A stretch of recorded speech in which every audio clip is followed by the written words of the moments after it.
Ne pas perdre de vue que l'objectif, c'est que Gaza ne soit plus un repère terroriste, une base terroriste, une base de lancement pour mettre en danger Israël. Ce type de solution, vous pensez que ça permettrait d'atteindre cet objectif? D'ailleurs, ce serait quoi les autres options? Mais il n'y en a pas, justement. Et Barbara Lefebvre a raison d'avoir soulevé certains points, notamment par rapport à ces organisations, l'ONU et l'UNRWA. D'ailleurs, on a vu que l'administration Trump va sortir. On a vu qu'ils vont se retirer de finalement toutes ces organisations, de l'OMS. On en a parlé la semaine dernière aussi. Donc on voit qu'il y a une véritable réforme sur ce plan-là. Mais justement, on n'a pas parlé de ça en début d'émission. C'est important, justement. On voit très bien que ça n'a pas fonctionné. Pourquoi? Parce que depuis 2005, il y a les accords d'Oslo aussi, c'est vrai, mais il y a 2005, le retrait d'Israël, finalement de la bande de Gaza, ça a donné quoi? Ça a donné l'arrivée de l'islam politique.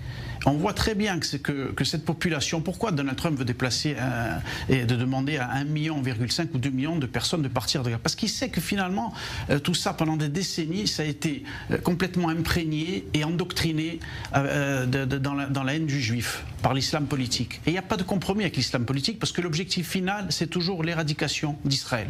Donc Donald Trump le sait, il est intelligent, il sait très bien que ça n'a pas fonctionné. C'est un disque qui est rayé.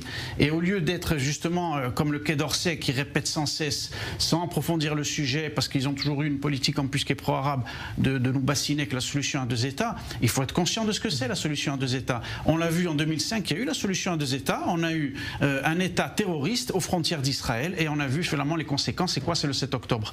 Et si demain il y a un État qui viendrait à naître en Judée-Samarie, ça serait exactement un proxy de l'Iran aussi, et ça serait un État terroriste au cœur d'Israël. Donc ça, Donald Trump l'a très bien compris. Et pour emmener la paix et la stabilité, David, au Moyen-Orient, il faut justement ce changement de logiciel et reconfigurer le Moyen-Orient autrement. Et ça, c'est la seule solution pour qu'il y ait la paix.